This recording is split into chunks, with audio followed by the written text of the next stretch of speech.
Hi friends, அஸ்ஸலாமு அலைக்கும். Welcome to my channel. இன்றைக்கி நம்ம சேனலில் ரொம்பவே சாஃப்டான ஒரு கேக் ரெசிபி பார்க்க போகிறோம். அதுக்கு முன்னாடி நம்ம சேனலை இது வரைக்கும் சப்ஸ்கிரைப் பண்ணலைன்னா சப்ஸ்கிரைப் பண்ணிடுங்க. பக்கத்தில் இருக்க பெல் ஐக்கானையும் கிளிக் பண்ணிடுங்க.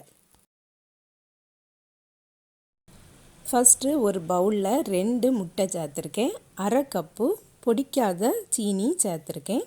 இதை இப்போ நல்லா பீட் பண்ணிடலாம்.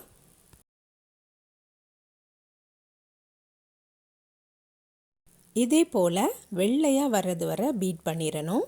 அதுக்கப்புறம் அரை கப்பு மில்க் பவுடர் சேர்த்துடலாம்.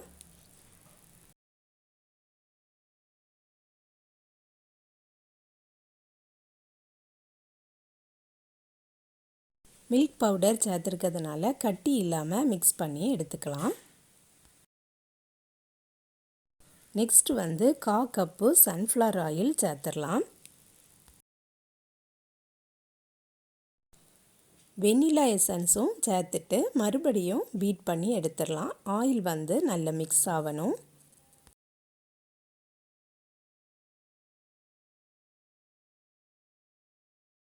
நல்லா பீட் பண்ணியாச்சு. இனி நமக்கு பீட்டர் தேவையில்லை. நான் 1 கப்பு மாவும், அதுக்கப்புறம் 1 டீஸ்பூன் பேக்கிங் பவுடரும், 1/2 டீஸ்பூன் பேக்கிங் சோடாவும் சால்ட்டும் போட்டு ஜலிச்சு எடுத்து வச்சுருக்கேன். அதை இந்த மிக்ஸ் பண்ணது கூடவே போட்டு கொஞ்சம் கொஞ்சமாக மிக்ஸ் பண்ணி எடுக்கலாம். மெதுவாக தான் மிக்ஸ் பண்ணணும், ஸ்பீடாக மிக்ஸ் பண்ணக்கூடாது.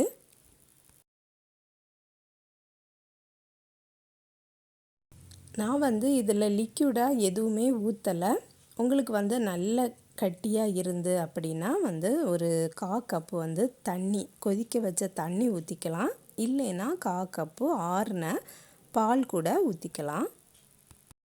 இதே மாதிரி கன்சிஸ்டன்சியில் இருக்கணும். இப்போ ஒரு டின்னில் நான் கீழே பட்டர் பேப்பர் போட்டிருக்கேன். பட்டர் அப்ளையும் பண்ணியிருக்கேன். அதில் நம்ம ஊற்றிடலாம். இன்றைக்கி ஓவனில் வைக்கலை, அடுப்பில் தான் வச்சுருக்கேன். ஒரு தவா வச்சுருக்கேன். தவாவில் ஒரு குட்டியாக ஒரு ஸ்டாண்டு வச்சுருக்கேன். அதில் அப்படியே ஸ்ட்ரெயிட்டாக நம்ம டின்னை வச்சுட்டு கவர் பண்ணியிருக்கோம், மூடியிருக்கோம். அவ்வளோதான். இப்படியே ஒரு 30 மினிட்ஸ் போல் வச்சா போதும். மீடியம் ஃப்ளேமில் வச்சிடணும். சூப்பராக நமக்கு கேக் ரெடி ஆயிரும். 30 மினிட்ஸில் நமக்கு கேக் ரெடி ஆகிட்டு ரொம்பவே சாஃப்டாக இருந்தது. மில்க் பவுடரும் போட்டிருக்கனால டேஸ்ட்டும் சூப்பராக இருந்தது.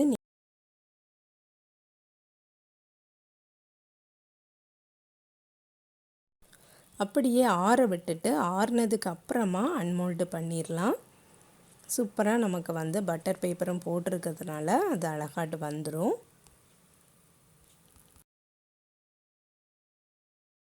கத்தி இறங்கதை வச்சே உங்களுக்கே தெரியும் எவ்வளோ தூரம் சாஃப்டாக இருக்குது அப்படின்ட்டு.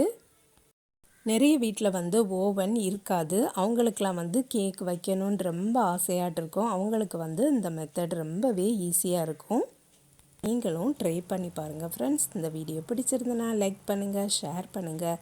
நம்ம சேனலை இது வரைக்கும் சப்ஸ்கிரைப் பண்ணலைன்னா சப்ஸ்கிரைப் பண்ணிடுங்க. நெக்ஸ்ட் வீடியோவில் வேறு ஒரு ரெசிப்பியில் சந்திக்கிறேன். அஸ்ஸலாமு அலைக்கும்.